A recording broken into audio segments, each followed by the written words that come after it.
Hi, I'll try to make my presentation as short and painless as possible. So just do me a favor in return and...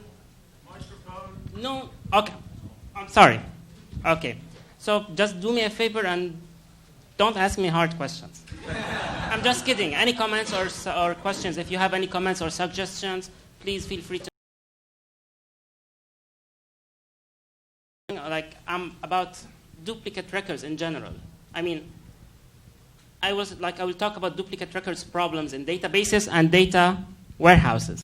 Especially, and more specifically, I will be talking about duplicate records and duplicate payments.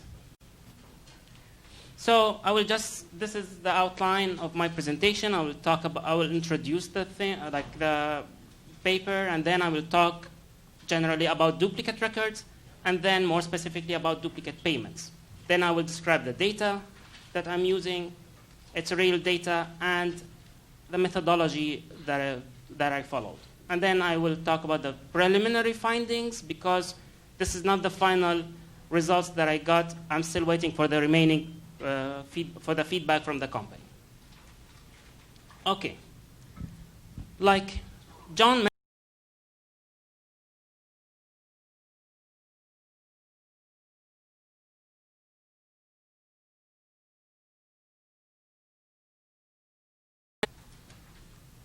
all the decisions that are made using data, they are as good as the data that's input or the data that's originally input in those decision support systems. And with electronization of businesses and with globalization, the size of databases has increased tremendously.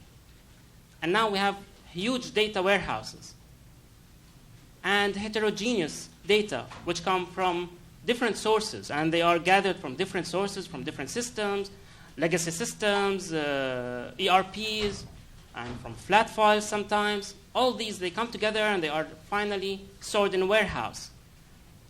This heterogeneity of data affects the quality.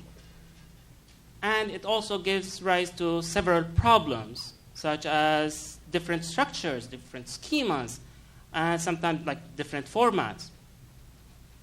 One critical issue that I'm addressing here is duplicate records, where a single real object is presented or is represented multiple times in a database. The example here is duplicate payments, where, for example, you would have the same payment recorded twice.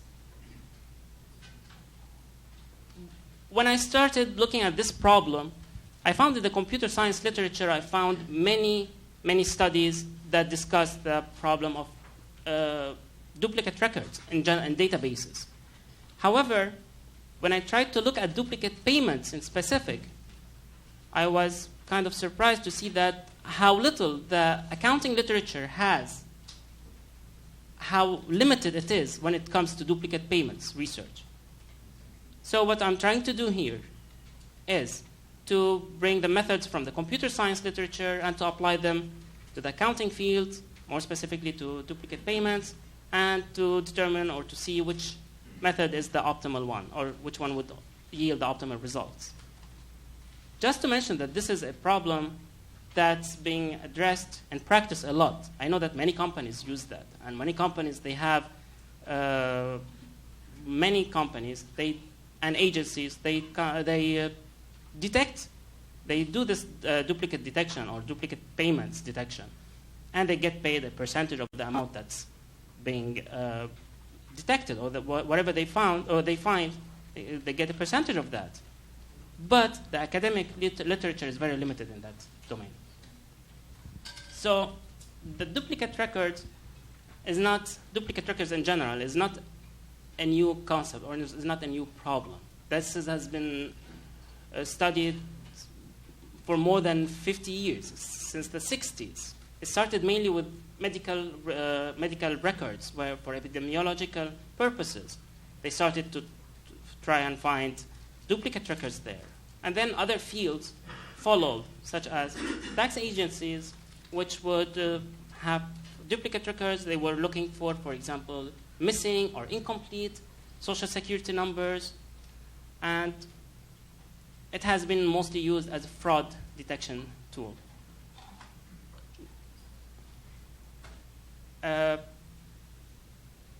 Weiss and Newman, in their paper in 2005, they kind of proposed a generalized process for that. The first phase, it's divided into 3 phases. The first phase is candidate definition. First, candidate, by candidate here we mean a duplicate, like a record that is possibly a duplicate.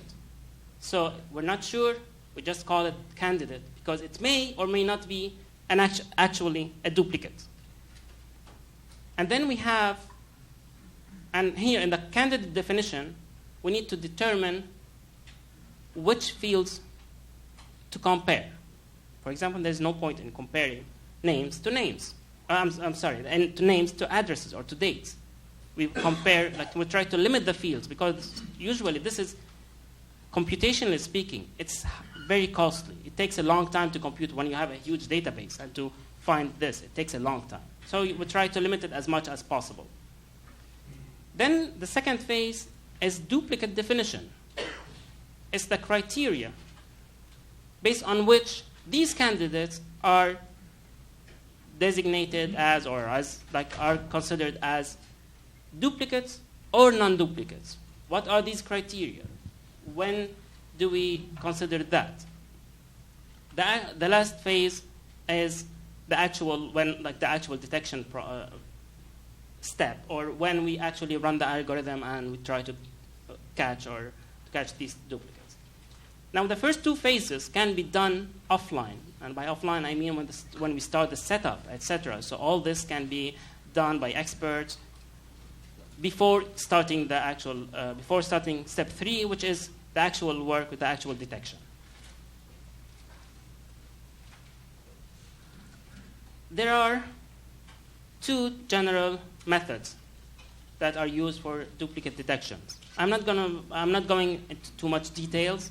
I'm just going to talk to them. If you would like to have more details about that, I would be glad to explain it, whether now or after or later on in the break, during the break. The first one is exact matching. By exact matching, we mean 2 records that are exactly identical. They would be found identical in the data set. The other one, which is trickier, is fuzzy or near identical duplicates. This fuzzy near identical matching technique, it has some similarity criteria or similarity values. Like they would be similar, not 100% identical. For this one, we have to decide, it's very subjective, like Sutapat and Youngbaum mentioned earlier today. There are some subjectivity here where you need to decide on the criteria and the threshold for the 2 candidates to be considered as duplicates. Some of the criteria, most of the time, these criteria are used distance-based. By distance-based, I mean how many times you need to change one character. It's a character-based detection. So how many times you need to change one character for, let's say, for record A to be identical to record B. Let's say, for example, we have 1, 2, 3, 4, 5. And then we have 1, 2, 3, 4, 6. The distance is 1. This is where you have to decide on the threshold. This is where we have to decide on the threshold, on the distance based on which we would have candidates like a duplicate or not. Well, the fuzzy matching can happen due to different error types. For example, it can be data entry, like punching in the numbers, and we make a mistake. Instead of pressing 1, 2, 3, 4, 5, we press 1, 2, 3, 4, 6. It can be also more structural, like the data format. For example, date formats can be month, day, year. Or it can be year, month, date. That can create some problems sometimes. Now we come to duplicate payments. That's a problem that's not very it's not a rare event. It happens. It happens in most of the businesses. And like I said before, ERPs and the decision support systems, all those, they use the database. They use the data that comes from the data warehouse. So if we don't have a clean data, and they're using a data that has duplicates, their decision will be impacted by that. So the output quality of these systems, it is largely affected by the quality of the data that's input in them. And this is an example of how, like, a duplicate, like something, an object could be misrepresented. For example, you can write a check to Rutgers, or instead of Rutgers University, or to Rutgers State University, something like that. So all these, they just create some problems. Sometimes it's date format, name format, last name, first name, last name. All these can create these type of like duplicate payments. You can pay twice based on these. And like I mentioned, this is not a rare or an infrequent problem. It happens frequently, actually. Medicaid, for example, they detected $9.7 million of duplicate, that they were of duplicate payments, but they estimated the real amount to be around 31 million. And Veteran Affairs as well, like they had 2 duplicate payments that amounted to almost $1 million. Now, I'm gonna talk about the data set. The data set that I used is a real data set from a telecommunication company. I got 2 files. We used 2 files. They were from July 2008 until June 2010. They were for 2 years. One of them, the first one, it included payments, mostly by wires, to telecom carriers, and it had 8 variables and 21,606 observations or records. The second data set, it included information on payments by checks, and it had 47,683 records, and it had 51 variables. However, those 51 variables, they were not all relevant. Some of them are irrelevant, and we had to clean the data a little bit to solve this problem. The general process, I'm not going to talk a lot about this, about the validation of the data.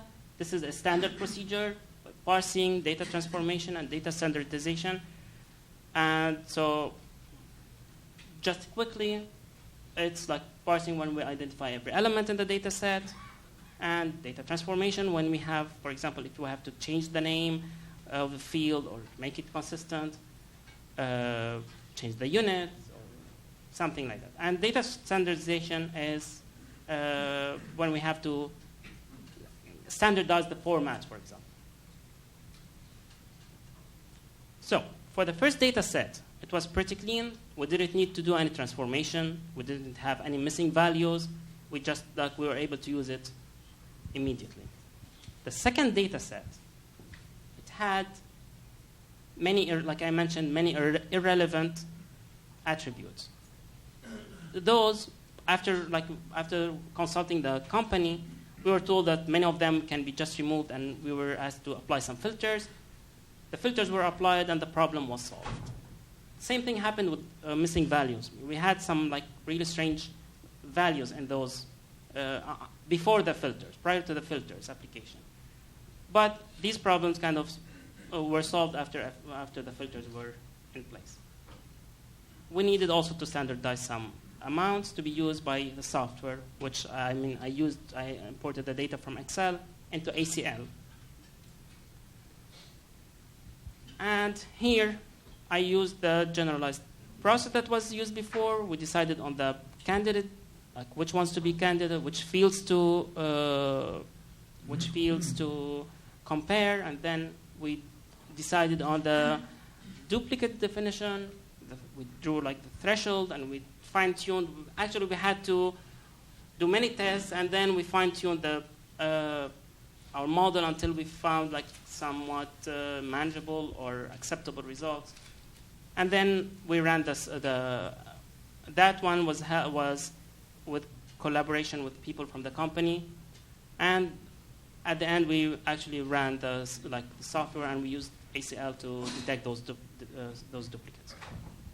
Well, for the first data set, I used a three-way match. The three fields that were used were the amount, the date, and the vendor name. For the second one, I started with the same thing. I started with the amount, date, and the vendor, and I got like 50% of the overall data was considered as candidates. So I thought that there must be something wrong, especially when you look at them and you can visually see that those are not duplicates. So I had to include one more. One of the reasons why we had this, why we had this high number of candidates when we use only amount, date, and vendor was probably due to the fact that they had many fields about amount. It's not just amount. It's applied amount, invoice amount, applied invoice amount, etc. And same thing for the names, and same thing for the dates, effective date, etc. So many variables. We had to try several of them. And we finally, we included also the invoice number. Even with the invoice number, we found some candidates. Those findings, like I mentioned before, are preliminary. They are still preliminary findings. We haven't received the final feedback from the company. We're still waiting for it. So I used kind of two combinations for the first one, and they yielded 82 candidates and 168 candidates. We were told later on that at least one of them turned out to be an actual duplicate payment. But again, this is not the final count. For the second one, we're still waiting for the feedback. We haven't received any feedback about this one. Actually, I used also a different four-way match using different. Here I'm saying date, amount, vendor, and invoice ID. But actually, there are many combinations of those because, date is not just one date. You have, like I mentioned before, we have the invoice date, we have the payment date, the check date, etc. So I tried several one of them, and this one, it yielded kind of the lowest number, and we wanted to start from there and then move on to the next step.